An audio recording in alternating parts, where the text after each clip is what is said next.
If 2021 was the summer of honesty, then 2022 is the summer of evolution. It's the summer of swagger on defense. Lily Zhao joins us to break down the summer of evolution and what it means for the fall, coming up next. You are Locked On Packers, your daily Green Bay Packers podcast. Part of the Locked On Podcast Network, your team every day.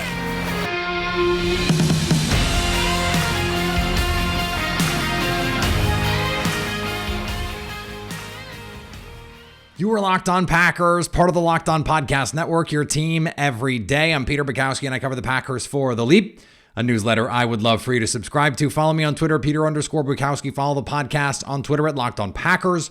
Like us on Facebook. Subscribe to the podcast, iTunes, Spotify, Google Podcasts, wherever you find podcasts. You will find Locked On Packers, the number one Packers podcast on the internet. And the show for fans who know what happened. They want to know why and how. Thanks to everyone who makes Locked On Packers their first listen every day. We hope you like starting your day with us as much as we like starting our day with you. And then this episode of Locked On Packers is brought to you by BriteCo Jewelry and Watch Insurance. BriteCo brings you comprehensive, fast, and affordable jewelry insurance for as low as $5 a month. Check out your special offer for Locked On listeners and get covered in under 2 minutes at brite.co/locked on. That's brite.co/locked on. Zhao You Doing is back, which means our friend Lily Zhao from Fox 6 in Milwaukee is on the show today. She will be with us every Wednesday during the regular season, during the playoffs. For as long as the Packers are playing football games, she will be here on Wednesdays to break down everything going on with Green Bay, what she's seeing, who she's talking to, locker room vibes. She is our resident vibes expert. So she is going to have a lot of great insight for us in the coming weeks. I'm really excited to get her back and being our boots on the ground correspondent in that locker room. Before we get there, the Packers put out their first official depth chart, and there was nothing earth-shattering in there, but it got a little bit of play on social media that the starting offensive tackles were Elgton Jenkins and David Bakhtiari. That's a little bit of a duh. We've been saying on this show that was going to be the case for literally months, but because we hadn't actually seen those guys healthy, I think there were some questions, maybe concern troll questions locally and nationally. If you were not following this story closely, you're going, okay, who's going to play where? Elgton Jenkins is a guard. Who's going to play tackle? And it's like, no. Elgton Jenkins is the right tackle. I think the more interesting thing that we get from that is, well, Royce Newman is listed as the starting right guard. John Runyon Jr. as the starting left guard. Zach Tom is the backup left guard, and Sean Ryan is the backup right guard. Now, these are arbitrary, and if Zach Tom is actually the third best guard in their opinion right now, then who cares what side he's on? But Jake Hansen was not listed as that backup guard. He was listed as the backup center, probably because none of those other guys are going to be backup centers except Zach Tom, and they're not going to list him twice. It's just interesting. And it makes you wonder then, okay, what is the path for Zach Tom to get on the field? Is it just Royce Newman not being good enough? Because it's not like you want to cheer for that, but it seems like Zach Tom is one of your best five. So is he really not going to be out there if Bakhtiari is good to go and Elgton Jenkins is good to go? And I wrote about this for The Leap yesterday, and I think this is the perfect hook for what I was writing about. Does it actually matter who is playing tackle to determine who is playing guard?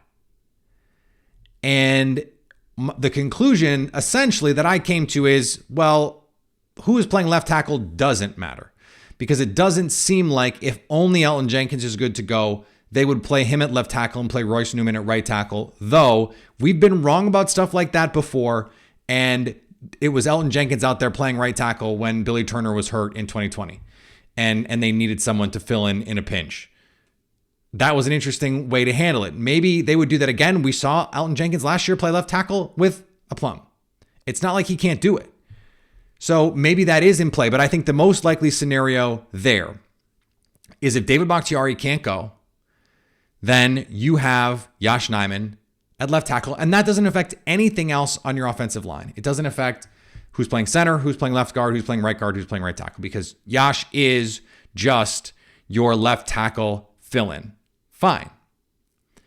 But if Elgton Jenkins is not playing right tackle, that does have tack-on effects, right? Because if he's not playing right tackle, who do they think is the best right tackle? Is it Royce Newman or is it Zach Tom?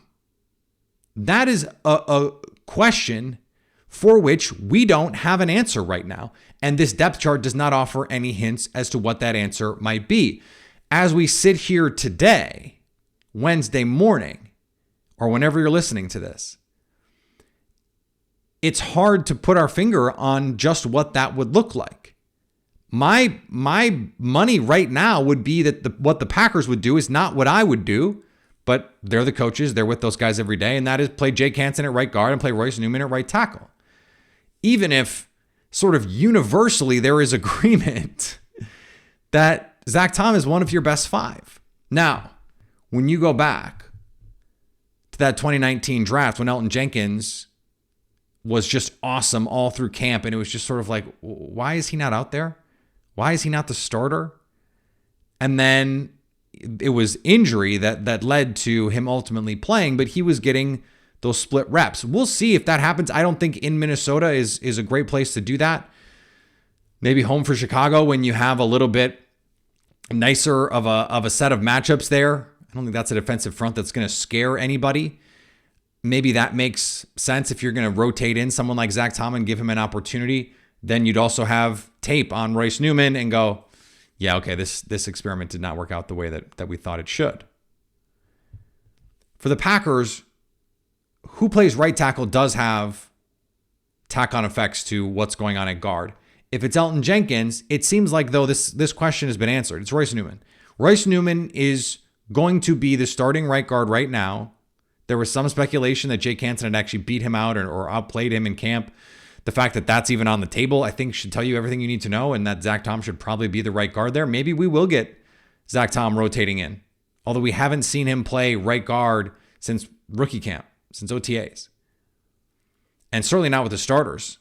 But that was back with rookies and then in organized team activity. So it's just a different level of competition. It seems like we're just not going to see that early on, and that would be counter to the Packers' credo of play your best five, because right now Zach Tom looks like one of their best five. Now, we could go out there and Elgton Jenkins could be playing left tackle and Zach Tom could be playing right tackle and Royce Newman could be playing right guard, and this all will seem moot. But even if Elgton Jenkins and David Bakhtiari are both out there, aren't they good enough? Isn't that reason enough to get someone like Zach Tom, who has showed so much, an opportunity out there right guard? Isn't that the reason? Isn't Elgton Jenkins being a stalwart and David Bakhtiari being a stalwart and Josh Myers looking like he's taken this year two leap and JRJ being just like Mr. Reliable? Isn't that exactly why you put a guy like Zach Tom out there and just see what he can do, because he seems to be better than these other guys? Look, this is one of the best offensive line coaching staffs in the league. They're one of the best developmental teams with offensive linemen in the league. And that goes back to Mike McCarthy and James Campen. So this is like institutional. It's a front office thing. Nate Tice on the Athletic Football Show made the, I think, like quarter joke, like he's not really joking, that teams should steal the offensive line cross scout and from the Packers to just like draft offensive linemen for other teams. And they've done a great job over the years of finding those guys. It seems like Zach Tom is another one, but it doesn't seem like, unfortunately, that he is going to get a real chance to start right away. We'll see if that changes. All right, we're going to get to Lily Zhao in just a second. Before we do, let's talk about our friends at BriteCo. I've told you this story, but for those of you who haven't heard it, some new listeners, my wife lost her engagement ring. Well, no, she didn't lose her engagement ring. She lost the diamond in her engagement ring. It ripped out of the ring while she was changing in a public bathroom of all places. And luckily, she came back about 45 minutes later and the stone was still there. It is incredible that happened. And you've seen the videos of the engagement fails. The guy on the boat where his buddy tosses him the ring box and it goes overboard and it's just like, oh my goodness. Imagine if my wife hadn't found that stone. What would we have done? Well, luckily, we would have been okay because we had insurance. Do you have insurance on the pieces of jewelry that mean the most to you, on your engagement rings? Maybe you have a nice watch, plenty of things that fall in this category, and BriteCo can make it easy for you. Brite.co. It's the fastest and easiest and cheapest way to cover your butt with the best jewelry insurance in the business. They made buying insurance easy. So easy you can get covered in 2 minutes on your cell phone. You won't find a better deal on great coverage that's super affordable. Brite.co/locked on.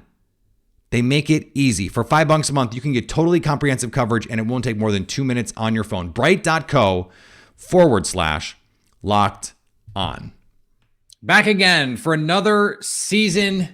She is Lily Zhao from Fox 6 in Milwaukee. Lily, it's 2022. The Packers are once again expected to be Super Bowl contenders. So with week 1 approaching, I ask you, how you doing? Oh, Peter, it is great to be back and chatting some Packers football with you. It's been a long offseason kind of getting back to this point where we're talking about games that matter. So I'm stoked. I have a good feeling about this season, like a good feeling. So I'm doing great. How you doing? I'm good. This is I was just telling Ollie Connolly, I did his podcast and he's been on this show before, about how fun it's been over the last 5 years to cover this team because things have changed so much. 2017, Aaron Rodgers gets hurt and we get to talk about Brett Hundley. And then in 2018, there's the McCarthy Aaron Rodgers drama. And McCarthy gets fired. And then it's like, now who are they going to hire? Then they hire a coach and we have to go through that whole thing. Mike Patton, defensive coordinator changes. We've been really, as people who cover this team, really lucky that this has been a period that we've gotten to cover because there's been so much after what was so much the same for so long. So I'm really excited for this. That was a long way of saying I'm really excited for this season. And so here we are. We talked a little bit about this the last time we talked a couple weeks ago. What has changed, or what are you still excited to see as we head toward week 1? Because I think there's a lot of things that just be like, ooh, I wonder what this is going to look like. So what are you excited to finally see on the field when things start being real and start counting? I would say if Christian Watson can get on the field, I think watching Romeo Doubs, these receivers, who's not going to be the next Devontae Adams, but how can they get the production out of that receivers group without Devontae? I think they're going to be fun to watch. And of course, the defense. I mean, we've been talking about it all off season. They're going to be really good. Can it produce, or can they be one of the best defenses that this team has had in a long time? I think that's going to be exciting. I also think special teams. I mean, can they just be baseline level good? I mean, that's all we're asking for, right? Is there going to be a step up there? I think that's going to be fun to watch as well. I think just with the little points that we've been talking about kind of all off season are things I'm looking forward to. But I'm looking forward to seeing these rookies on the field as well. And, guys like, a Wyatt, those guys that we haven't really talked about on the defensive side, can they show some flash during the regular season? So I'm excited for the defense, the special teams generically, but also a guy like Christian Watson, because we haven't seen him yet, what he looks like with Aaron Rodgers. Yeah, it's interesting because when Aaron Rodgers said, I want production, not potential, I sort of, reading between the lines there, I felt like that was directly at Christian Watson because he was the high pick, and not even in a negative way, just sort of like, hey buddy, we got to see it. You got to prove it. Like, you might be a high pick, but you're not coming in here with anything given to you. You're going to have to earn it. And then it is such a direct contrast to what we heard him say to Pat McAfee the other day when he's just like heaping praise on this guy and talking about he looks different than any guy we've had out here. He gets back on the field and immediately is making plays. And then you go back to the Romeo Doubs stuff, Aaron Rodgers talking about Romeo Doubs in a way that he never talks about rookies. I mean, never talks about rookies like that. What do you make of the kindler, gentler Aaron Rodgers this summer? I think it's been very good for these younger players, right? Because again, coming into the NFL is hard enough. When you're again, these are second, fourth round picks, but you're still an NFL pick. I think coming into a team, you have high expectations. It's a group that has to produce when you lose a future Hall of Famer at that position. So all eyes are going to be on you. The pressure is going to be on you. All the fans are going to be watching you to say, hey, was this pick, should the Packers have drafted this kid to be on our team? I think, the pressure is there. They feel it. But at the same time, that's what they want, right? They want to play in the NFL. They want to be great in the NFL. And I think having a guy like Aaron Rodgers, the talent he has at quarterback, his ability to now say, you know what, he took a different approach when Randall Cobb, first started out in Green Bay. He's got a little bit softer, as everybody has talked about. But I think that's going to really, really help these guys really adhere to the NFL and make that jump.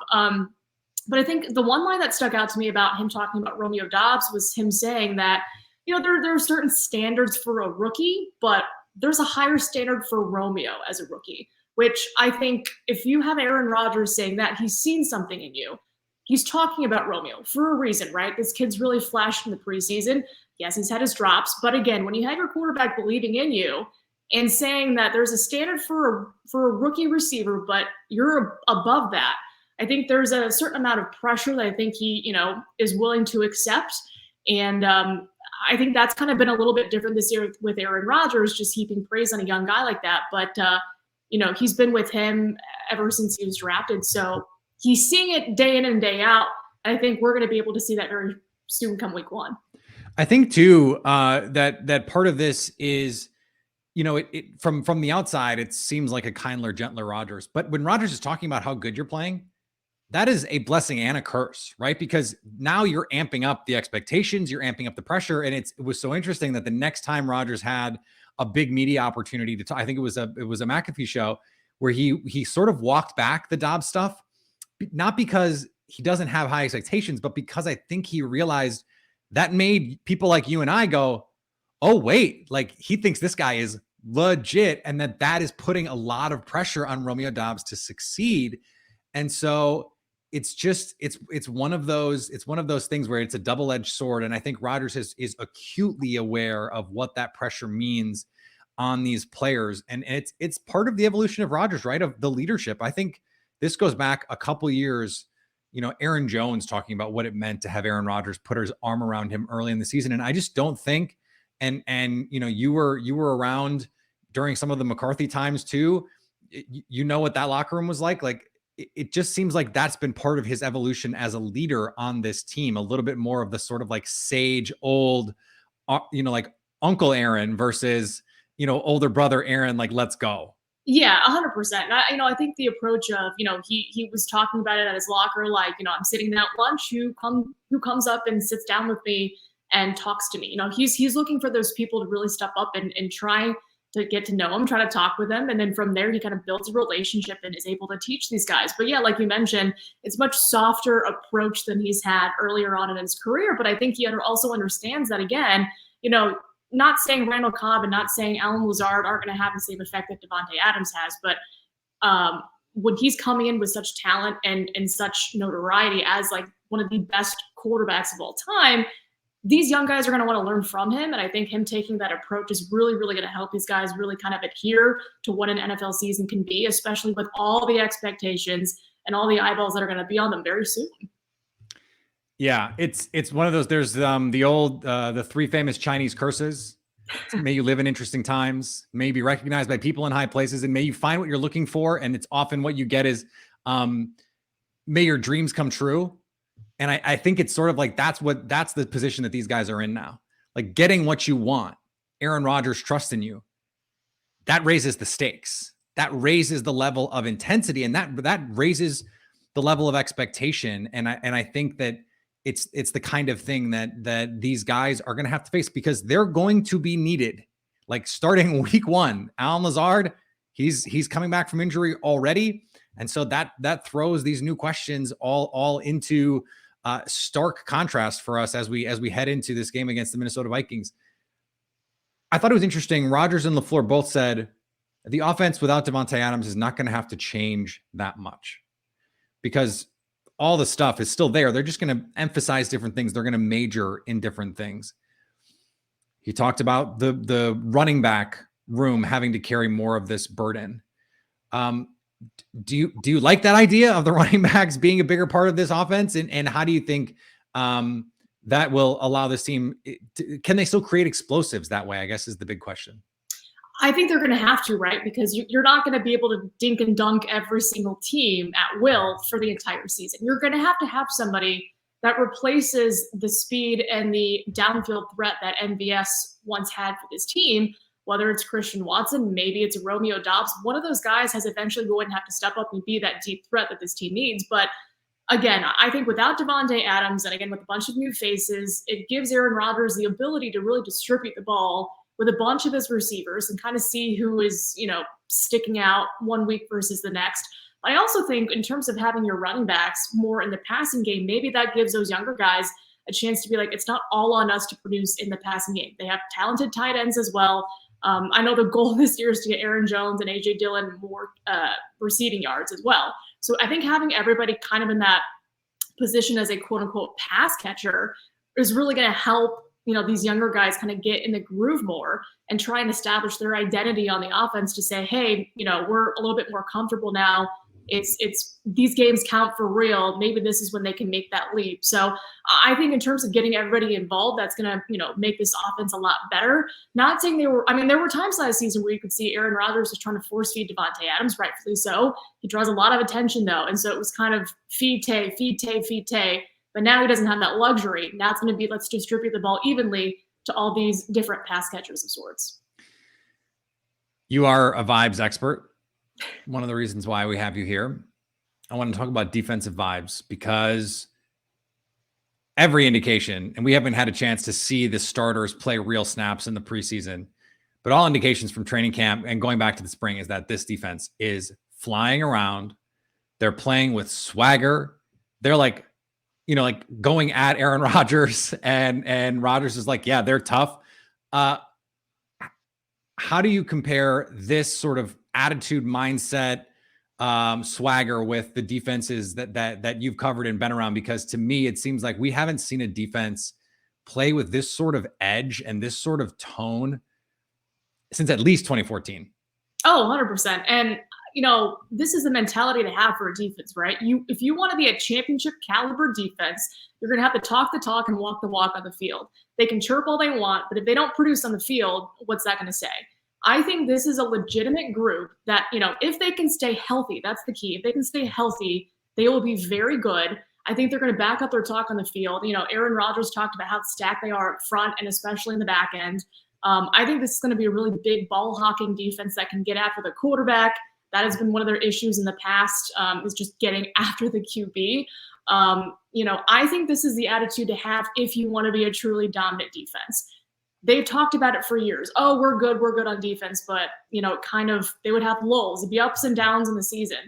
But I think this defense truly feels confident. They have the leaders, they have the talent, and I think these guys are all buying into the scheme as well.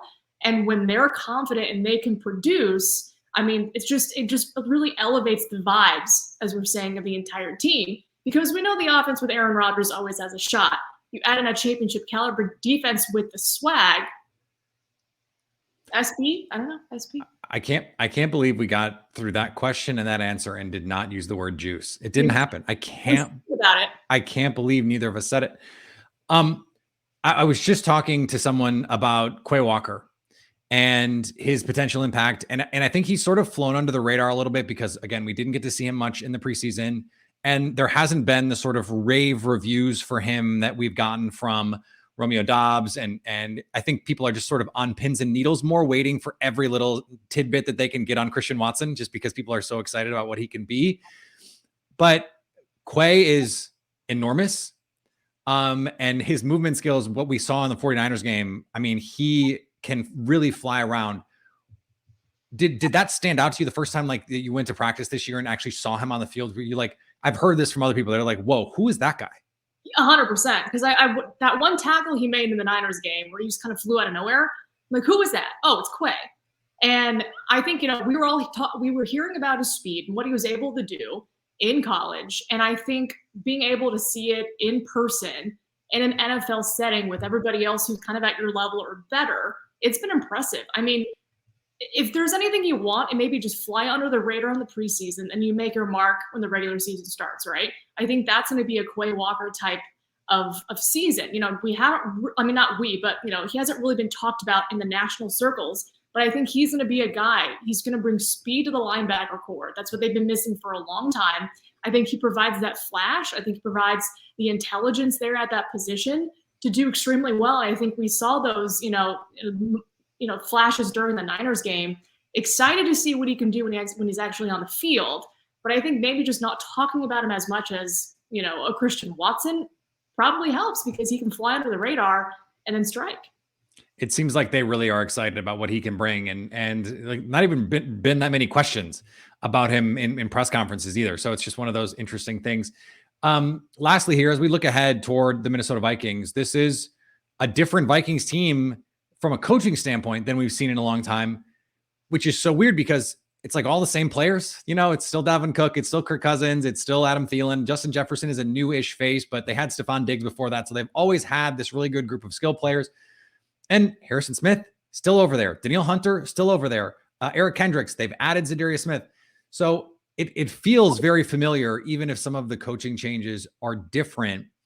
For the Packers, how much do you think their approach to a game like this has to change given the coaching staff? Because my take is sort of like, I don't know if they're going to do much different. I don't either, but it's going to take them about, I would say, a quarter to kind of figure out what this new look offense is going to be. It's not like we're all of a sudden going to see Kirk Cousins turn into Kyler Murray and start scrambling around and throwing out of the pocket that way. I don't think we're going to see that drastic of a change. It's just more so of, how can they get after Kirk, make him super uncomfortable, stop Dalvin, try and contain Justin Jefferson. They got Jalen Reagor as well. What can they do with these skill positions? But I don't think it's going to be anything that it's going to be like, wow, this offense is completely different. I don't think they're running jet sweeps left and right. But again, it's still a very talented group of players. And like you mentioned, the defense, they have to be better. You have a guy like Zadarius Smith, who I'm sure is going to be ramped up to see everybody from the Packers on Sunday. I think this is going to be, a quarter of them kind of feeling out this offense. But again, I do think this Packers defense has enough talent that, again, it's week one. I think they'll be fine. But maybe when they see them later in the year, that's when things are a little bit different. But like you said, I just don't see, new head coach and all. I don't really see anything changing that drastically on offense for them. Yeah, I joked about this yesterday. Like, Kevin O'Connell is a new head coach who's going to run a variation of the offense they were already running. That Matt LaFleur, by the way, helped Sean McVay put together. And Ed Donatel, a former Packers defensive coordinator, by the way, has been in the league for 30 years, and he's running the same basic system that Joe Barry is running. So it's like, this is not, no one is reinventing the wheel here. Let's everybody relax a little bit. Lily, so glad we get to do this for another season. Thank you so much for joining us and being part of us here at the Locked On Packers podcast. We will talk to you next week. Thanks, Peter. All right, I want to thank Lily for joining the show. Great to talk to her. And she's going to be our vibes check all season long and a lot more. So I'm excited to actually talk about the games and what we're seeing and what comes next after that. She's really sharp. So love those conversations with Lily. Before we finish up, let's talk about our friends at PrizePicks, a daily fantasy game unlike what you're probably doing now. It is so simple. They set projections for player productivity. So let's say Aaron Rodgers, 300 yards. And if you think he's going to throw for over 300 yards, you get to pick that. And you can put him with 1, 2, 3, 4 other players, 2 to 5 players total. And you decide if it's going to be more or less than their PrizePicks projection. And then they pay you based on what you got right and how much you were risking. And you can win up to 10 times your money. That's real money. And they have projections on more than just the NFL, NBA, Major League Baseball, hockey, golf, tennis, esports, cricket, disc golf. Yes, disc golf. Check that out. Entries can be made in 60 seconds or less. It's that easy. Download the PrizePicks app or go to prizepicks.com to sign up and play daily fantasy sports. First-time users can get a 100% deposit bonus. That's right, 100% deposit bonus when you use the promo code LOCKEDON. You put in $100, they'll match $100. You put in $50, they'll give you $50 when you use the promo code LOCKEDON. All right. We have a lot more to go this week. I was on our Locked On Pro Football Preview show. It's our 8-episode extravaganza to get you ready for the NFL season. Local experts like me, plus a betting angle from Lee Sterling, Locked On Bets, all in one ultimate NFL preview. Search for the Ultimate Pro Football Preview 2022 on your Odyssey app, YouTube, or wherever you get podcasts. We are going to be back tomorrow. A lot more to come here on Locked On Packers this week. Our Thursday crossover show with Luke Braun from Locked On Vikings to get you everything with the new stuff with Kevin O'Connell and Ed Donatel, such that stuff is new. It's not actually. And we'll see what he's been seeing in camp and what he's been seeing in the preseason and what he thinks the matchups are going to look like in this game. Luke is a blast to talk to and an unabashed, unrepenting troll of me in particular. And I love it. It's great. We have a great rapport and it's all in good fun. It really is all in good fun. So that'll be tomorrow. And then Friday we're live. 5:30 Central on our YouTube page. Go check us out on YouTube. Locked On Packers on the YouTube page. Follow me on Twitter, Peter_Bukowski. Follow the podcast on Twitter at Locked On Packers. Like us on Facebook. Subscribe to the podcast, iTunes, Spotify, Google Podcasts, wherever you find podcasts, you will find Locked On Packers. And anytime you want to hit us up on the Locked On Packers fan hotline, you can do that 920-341-3775 to stay Locked On Packers.